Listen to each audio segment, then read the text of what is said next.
Hello, everybody. Welcome back. This is Brian and Miss Berlin for Breaking Down Security. Hey, hey, hey. And Mr. Betcher is out this week. He's got a basketball tournament with his daughters and kids. So, he's traveling around right now and won't be back until, he said, Sunday at like 3:30 a.m. So that's Central Time. I'm traveling too. Where are you at? I'm still on. Where are you at on Earth? I'm in Indianapolis. What? A little bit north of Indianapolis, actually. Oh, really? What are you doing there? I took my kids to a mud festival. A mud festival. Is that an acronym for something like multi-user domain or? Nope. It's regular mud.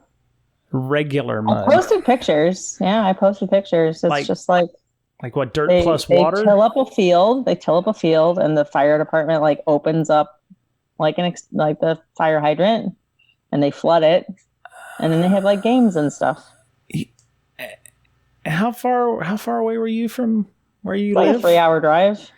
I could turn on the sprinklers in my front yard for about 25 minutes. Then you have to deal with replanting your own grass.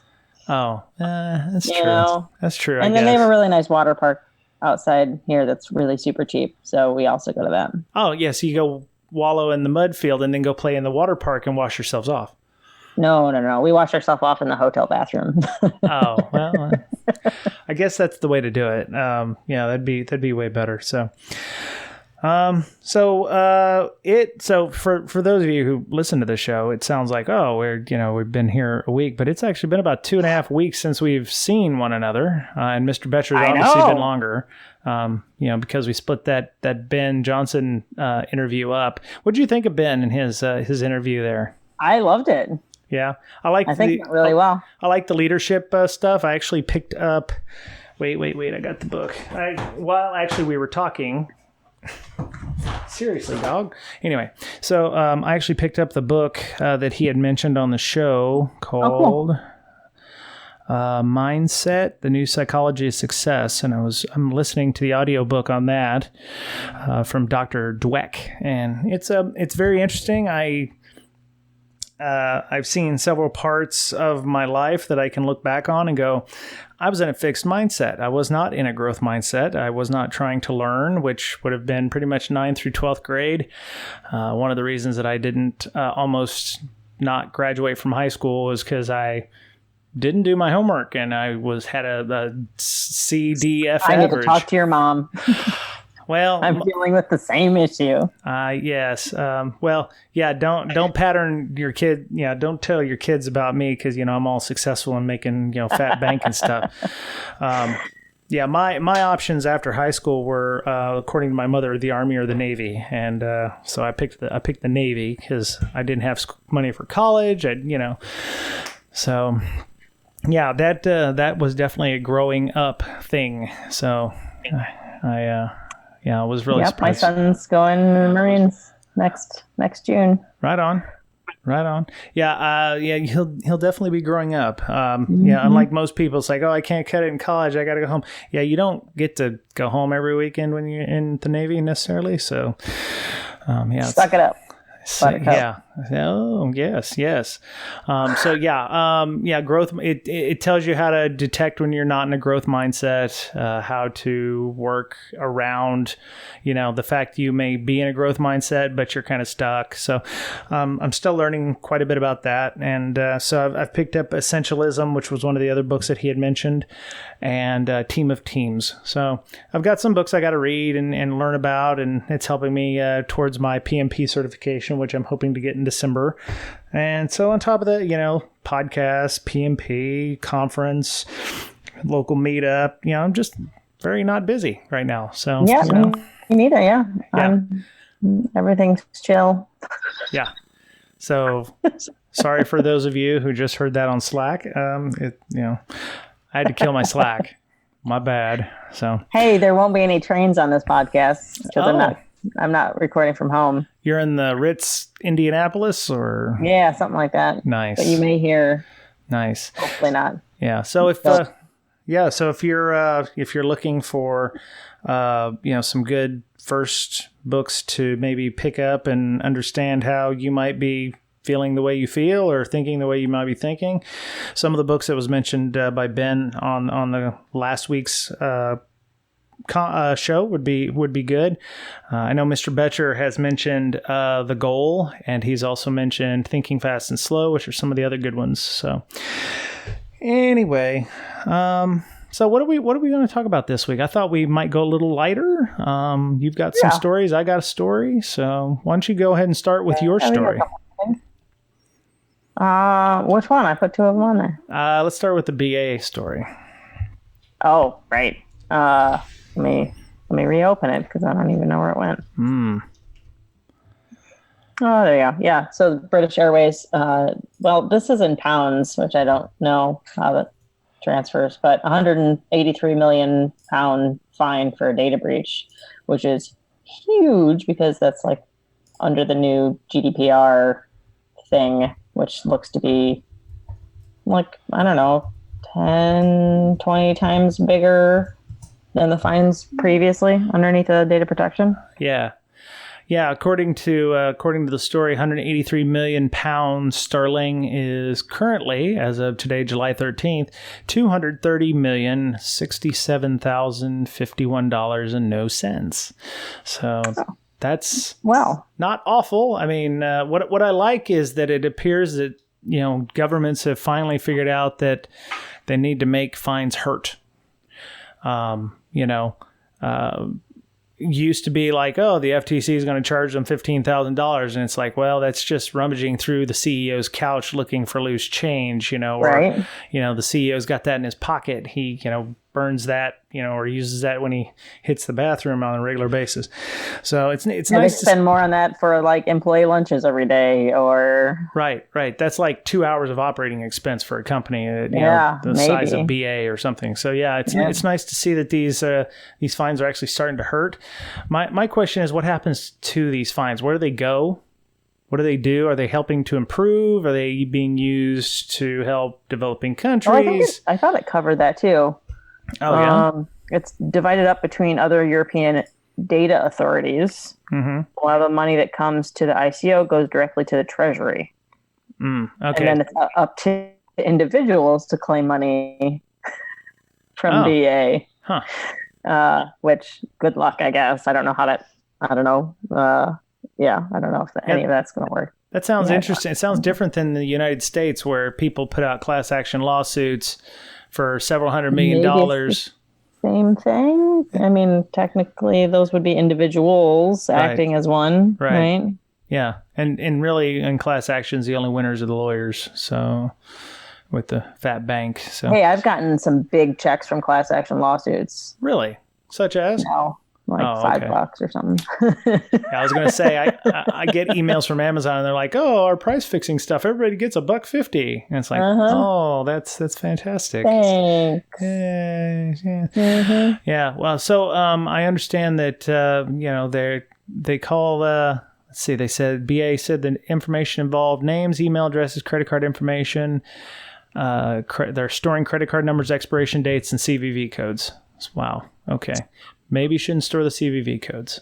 I'm just thinking. Maybe you shouldn't store the credit card numbers or either. Any of it. I don't see a reason to store any of that stuff. I've always been a fan of opt-in on that. If I have to type I understand they didn't have a whole lot of time to implement GDPR. No, they did. They had a lot of time. Right. They had a lot of time to know that that's a bad thing, especially at that big of a company. Right. I understand. I mean, it would be a hard thing to change if you already have something implemented, but you would think it would be top of the priority. Mm-hmm. Yeah. There's some security admin in BA just cussing up a storm because he's like, I told you. That happens. Yeah. It's interesting because this is several orders of magnitude greater, and they have a graph here showing big, Scottish and English type data breaches before GDPR and after GDPR. So you've got, of course, Equifax, Facebook, Uber. Those data breaches in the UK was £500,000, £400,000. Yahoo had a £250,000 fine. Carphone Warehouse had a $100,000 or pound fine, and then 2019, boom, 183 million. So it's That's orders of magnitude larger. Yeah. So, and you said though, like earlier we were talking that it didn't really hurt their bottom line to be breached. Yeah, well, that was British Airways, the Facebook one, which just came out, which we can also discuss.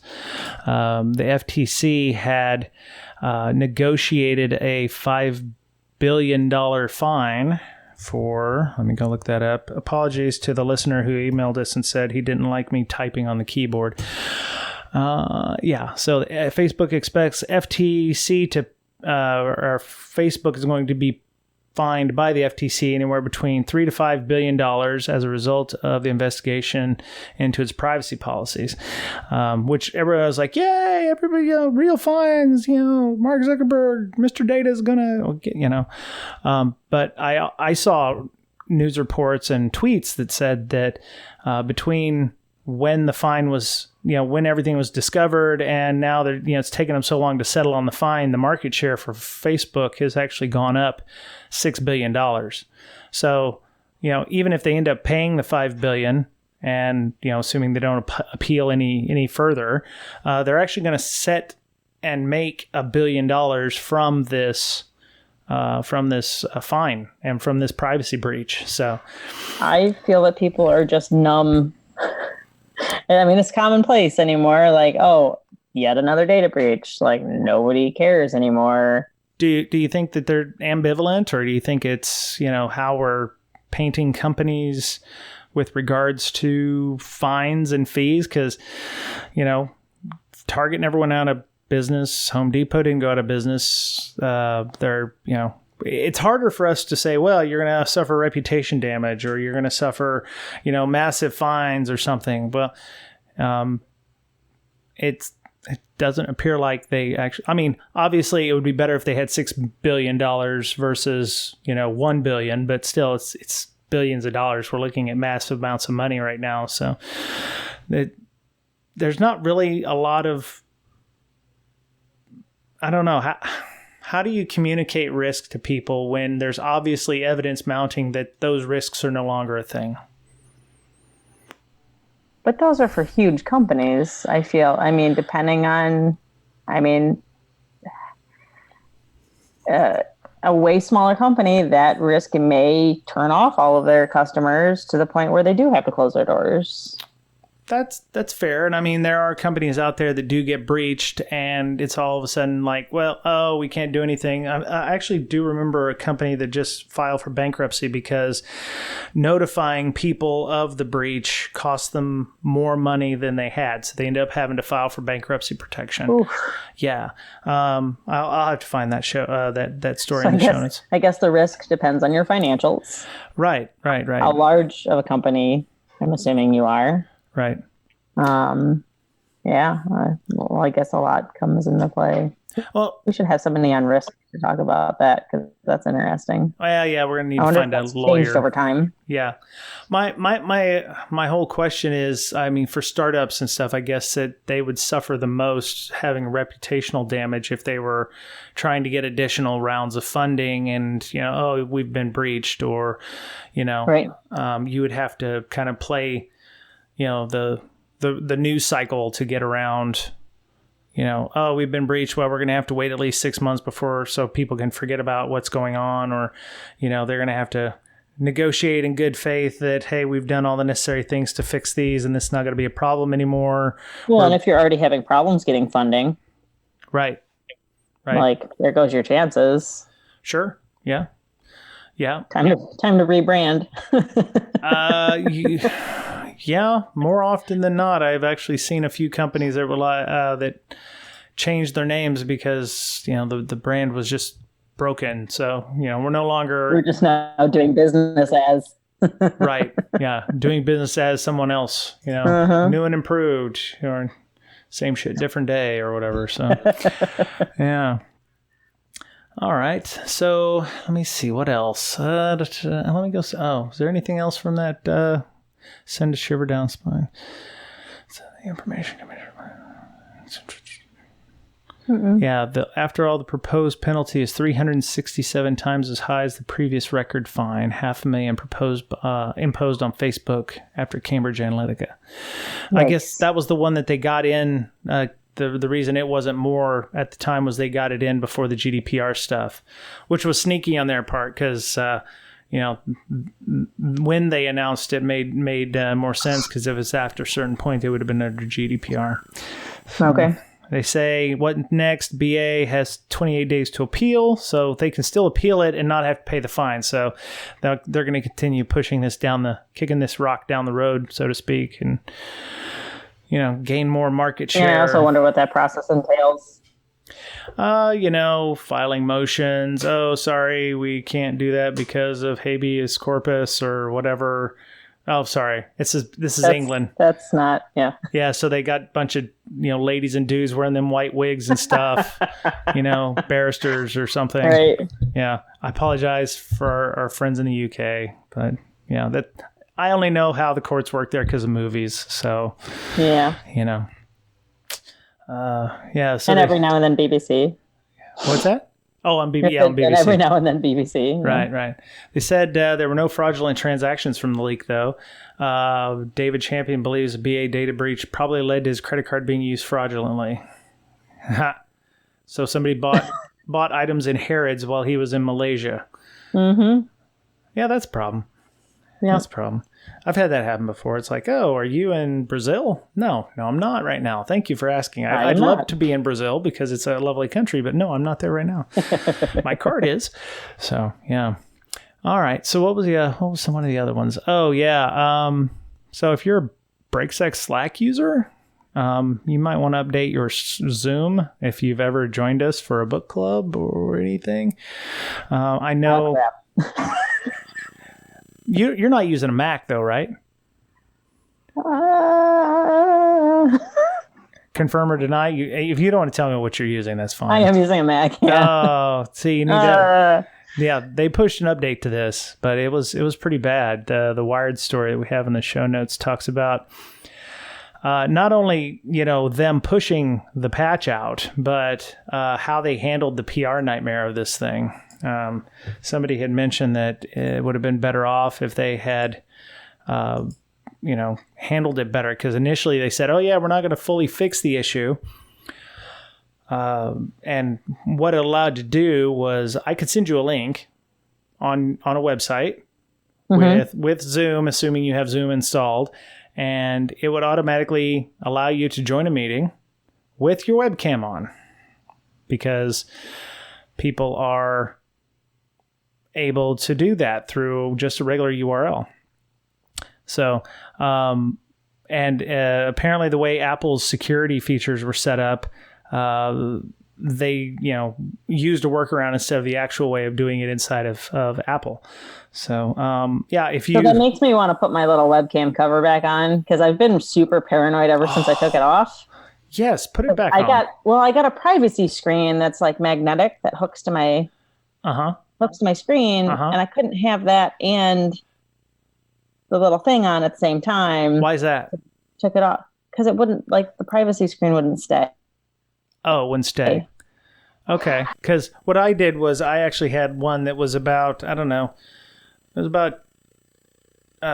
was from a vendor, so in this case it rhymes with squalus, and it on my Surface I had a privacy screen too, but there was a little cutout on the privacy screen, and the whole webcam thing would cover the webcam, the IR portion, and the microphone. So I wonder if I could just take a X-Acto knife or something and modify my privacy screen. Does it cover the whole screen, including where the webcam is? Uh-huh. Oh. So it has its own little built-in one, but I don't like having a privacy screen on unless I travel. Right. I agree. I actually cut the screen cover thing up a little bit, so I've got a really small little thing that goes over the top. My thing is, I'm glad we as InfoSec people are kind of vindicated, because my wife is, she's like, oh, you're too paranoid. Why do you have those cover things on your webcam? And I'm like, look, It's very easy for anything, any kind of vulnerabilities using your web app or webcam to just start pumping that up. So showing her the Zoom vulnerability was nice, and I've almost got her convinced to get herself a webcam cover as well. So. I mean, honestly, not just that. Most of the time, it's my fault. How is it your fault? I'll forget, and I'll have it on. Oh.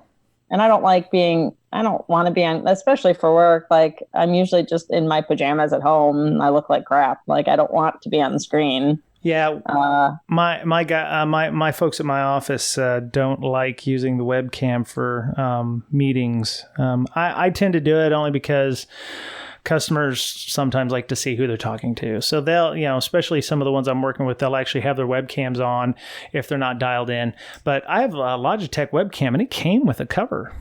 Oh, that's fancy. I'm sorry, theater of the mind, everybody. It looks like a toilet seat. It does, now that I look at it. Always remember, put the lid down, kids.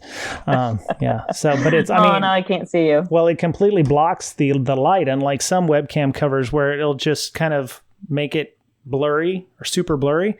So like the Qualys one that I have, you can still kind of see through it, so you can see me moving behind it. So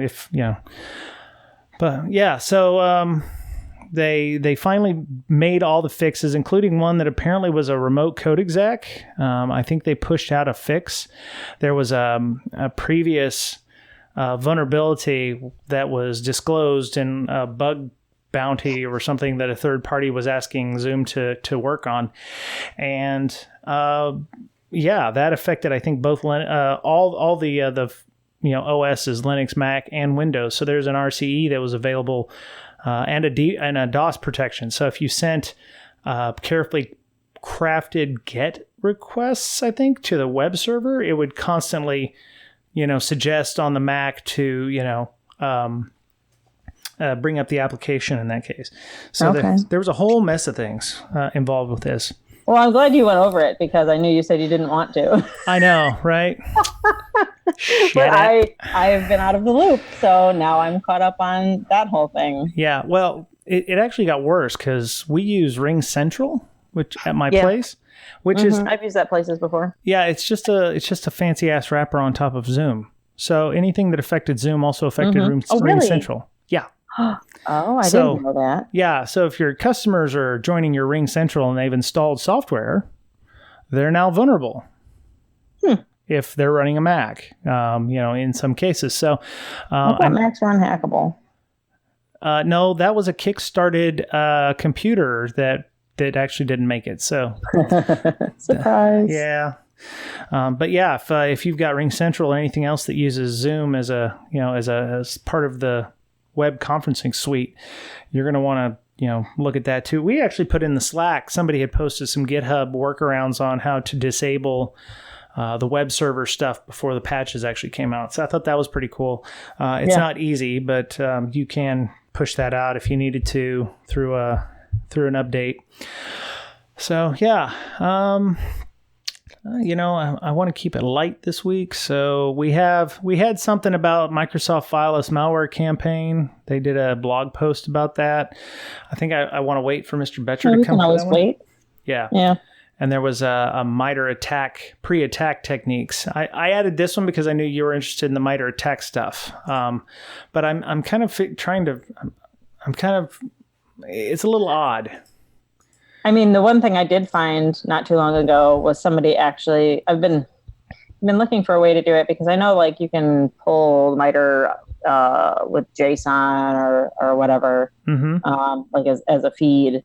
But my entire life revolves around spreadsheets, it seems. Right. So I found somebody that actually flattened the entire MITRE into like a CSV, Excel or Google Drive or whatever. Spreadsheet. So it was actually really super helpful for me. Right. Okay. Yeah. So they have pre-attack techniques, which it sounds like what they're trying to do is they were trying to shoehorn attack into like the PTES framework. for pen testing, where you do reconnaissance and OSINT first right. and do all that. So I don't know how new this is, but there's 174 pre-attack techniques.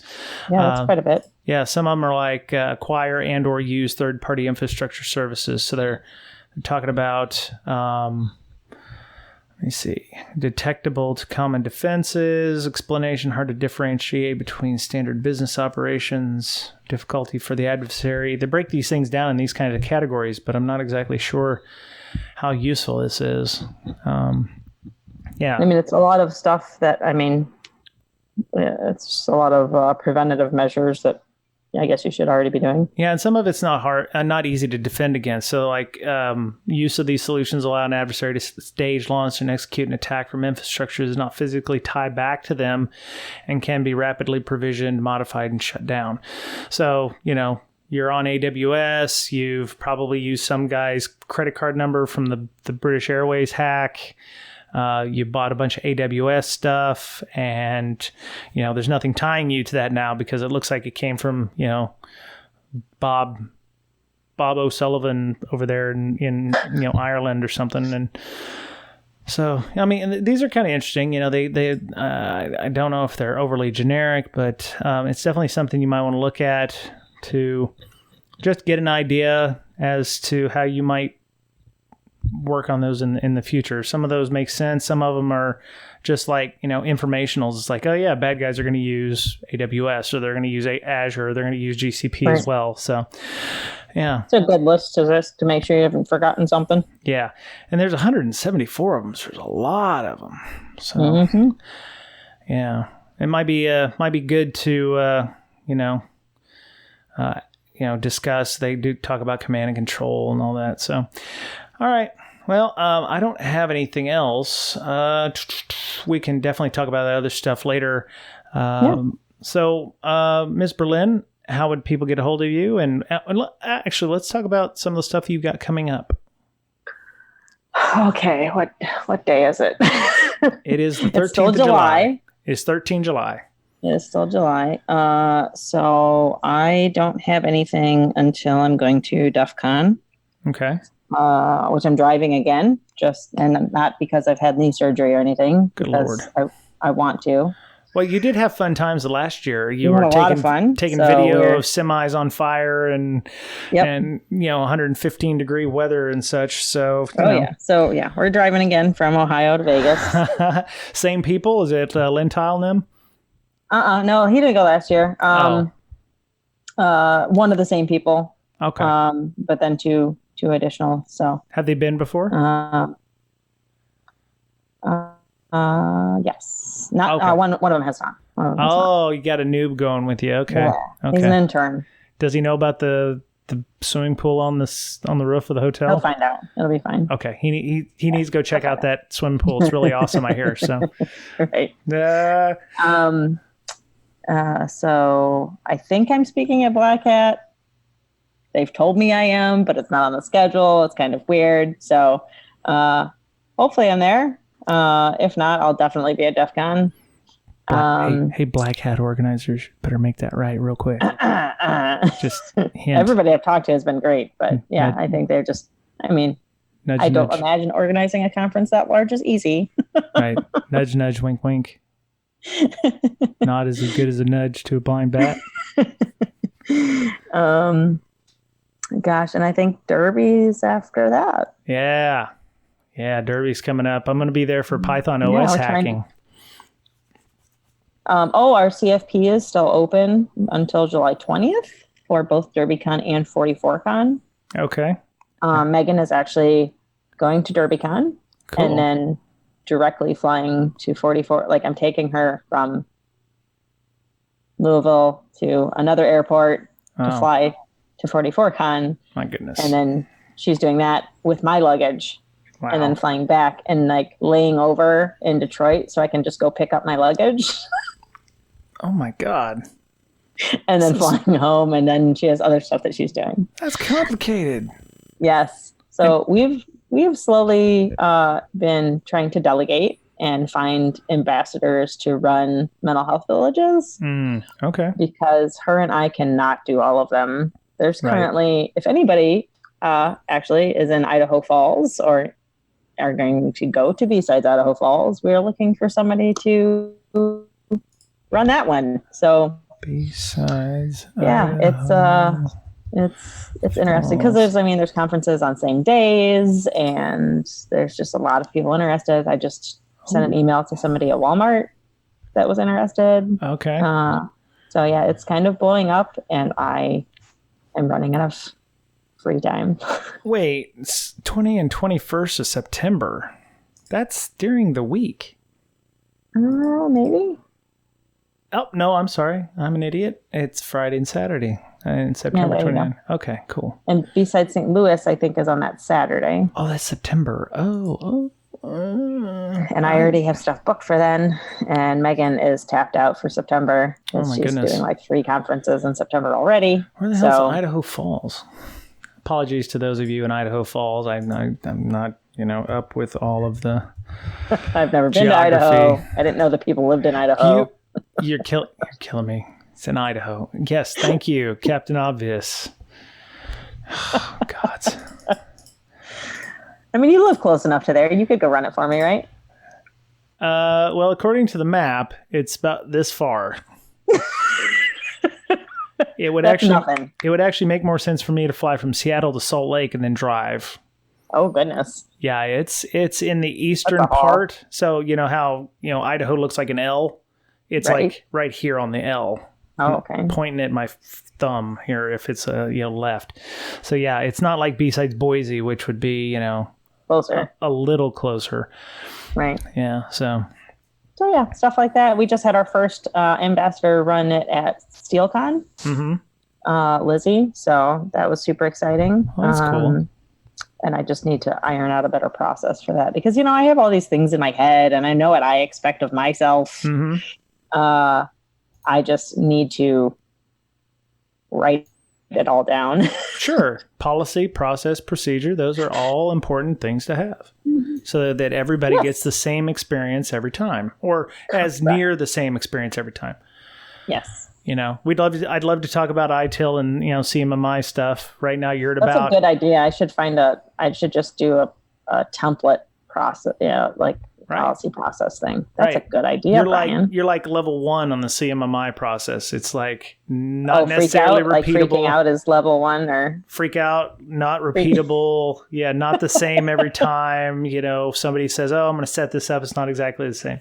So yeah, having a process is important. So, yeah. Whew, man, that's a hell of a drive.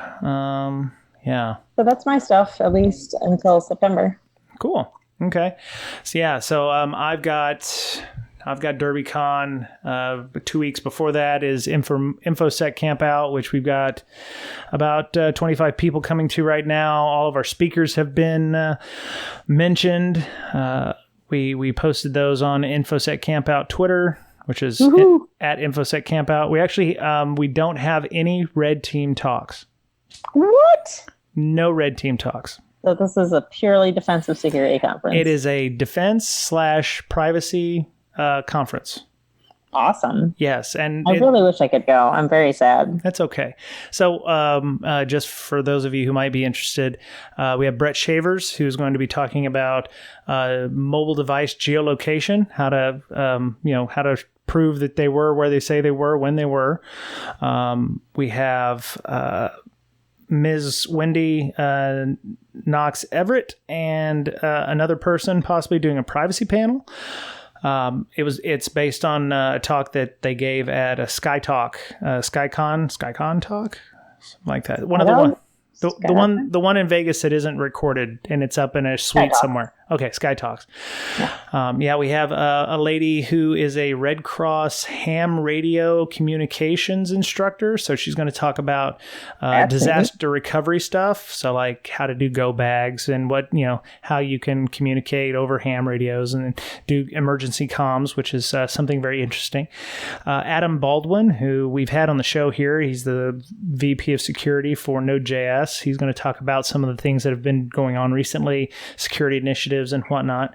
And we have an MDM talk. So we have Nico Smith, who set up MDM in his environment to help protect his children with mobile devices, and he's talking about some of the pitfalls and some of the technologies he used to implement MDM. So we also have a nice keynote from one of our local people, Bar Lockwood. She's going to put out a keynote. I don't know what that is yet, but so we only have about 5 hours, and we have roughly 5 talks. And we still need workshops, and we've got some stuff going on. CSEC East, if you're local to Seattle, we're going to have a meetup in Carnation pre-conference, so like the Friday night before, so we can do that. So if you're interested, infoseccampout.com, there's an Eventbrite link, social contract. I'll try to post the speaking list and schedule there. My only worry, and I don't know if people who organize conferences have this same issue, but I worry about filling time. So like, the conference doesn't start until 3:00, but people who are camping or people who want to show up early and like hang out, there's about from say 9 to 10 o'clock to about 3:00 where it's kind of in flux. I mean, we got, resume review and stuff. Miss Berlin, you've done villages and which are kind of conferences. How do you worry about filling time? No. No? No. Well, okay, what invariably happens? Because my thing is that I'm actually feeling anxiety right now because of this. I've got a little tightness in my chest. What happens if it sucks and they're like just sitting around and they're bored to tears, and that's feedback they give me? It's like, oh, we really wish we had more shit to do, and that's what camping is, though. Really, I mean, you kind of just sit around and chill. Yeah, I guess so. Yeah, like it's not bad to build in downtime. That's fair. Yeah. I mean, I think we're kind of an outlier because our entire purpose of having the village is just to be chill. Well, okay. Right. Yeah. So not having anything to do, kind of the point. Right. Yeah. But at least with your conferences, people can just sit there and maybe, surf the web or whatever. Play with stuff. Like, I mean, we have like the toys and the coloring and all that kind of stuff. So, right. I mean, if you have any like passive activity, like maybe not a full CTF, but you could like get people together and do some of the online CTFs. Oh, that's a good thought. Okay. Just like we do with the clubs and stuff. Right. Like you could have in-person book club. You could have in-person CTF club. In-person book club. That would be great. Oh, are you sure you don't want to organize this thing? I mean, you don't have enough to do already, so no. I mean, you're just lazy sitting there on your hotel bed. I mean, you've got some spare cycles. You're right. Whew, Lord. Yeah, no, seriously, I'm not saying it's been a lot of sleepless nights, but I have been hitting the weed chalk a little more normal. So my whole thing is I just don't want it to suck. And, I've never done this before, and I was inspired by the Dave Kennedy's. Running conferences isn't fun. Well, yeah, I know at some point we're going to have issues and there's going to be people who are unhappy. I'm going to picket it next year. Oh, yeah? Like out with a sign, something about, I don't know, I'll make up something, I'm sure. Yeah. But there's a lot of little piddly things. And they're not piddly, but they're just the minutia of the whole thing. Yeah. It's like, I've got to have speaker gifts, and I've got to, we're not taking speakers from all over the world. So if you fly in, don't expect, that's why all of our people are local, or they're camping with us. So pretty much they get campsite for free, for instance. Mm-hmm. So, but we still have some people there. We still have some slots available to go camping with us if you want to. We have some tent spots available. We're still looking for sponsors. So we're not trying to do this on the cheap, but I don't mind paying out of pocket a little bit. But if you are a company that's looking for potential, money spending, $5,000 is a lot cheaper than you think than a table at Black Hat or DEF CON, and you'll be helping a nice local conference. So that's our platinum one. That'll be like, you can come on the show, and we'll name the barn after you, and that's like the top shelf. If you go above 5,000, I'll be like, you're stupid. Don't give us money. Oh wait, no, probably shouldn't give all the extra stuff to me. Right? Yeah, we'll funnel it to an offshore account. I mean, we'll funnel it to but it's all tax deductible. So if you're interested, infoseccampout.com, hit up at infoseccampout on Twitter. podcast here. Let's end this up. Podcast at Brakesec on Twitter.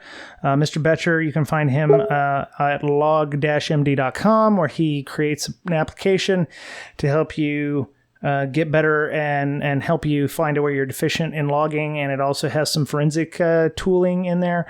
You can also join our Slack by sending us a DM to Brakesec or sending us an email at bds.podcast@gmail.com.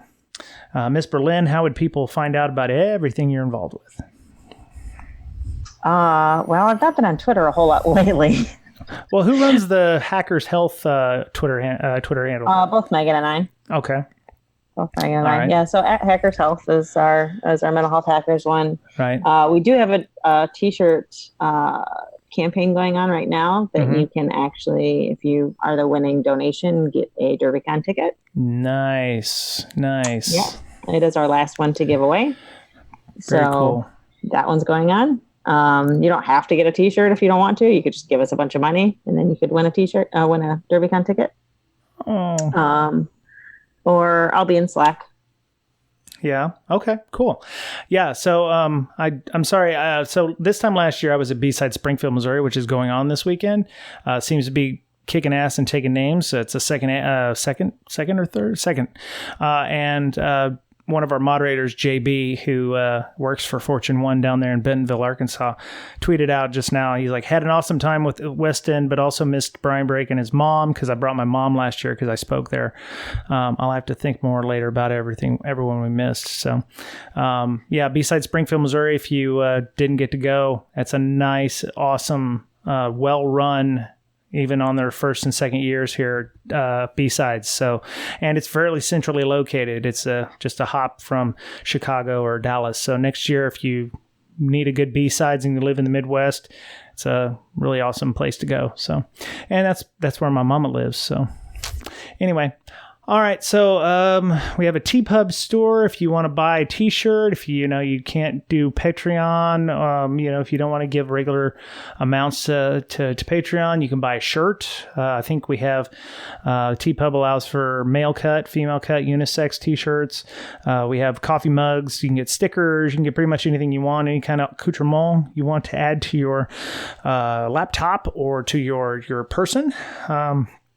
And we get a little kickback when we buy stuff. So you might also see the InfoSec Campout T-shirt logo there soon.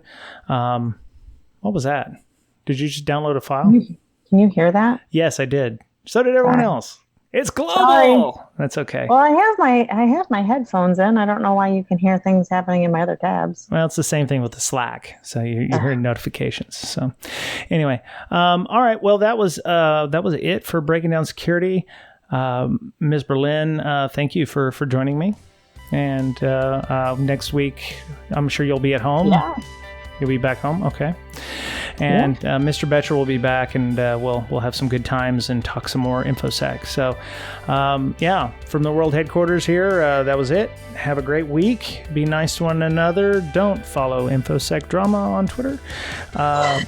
Take care of yourself, because you're only you have, and we'll talk to you again soon. Bye-bye.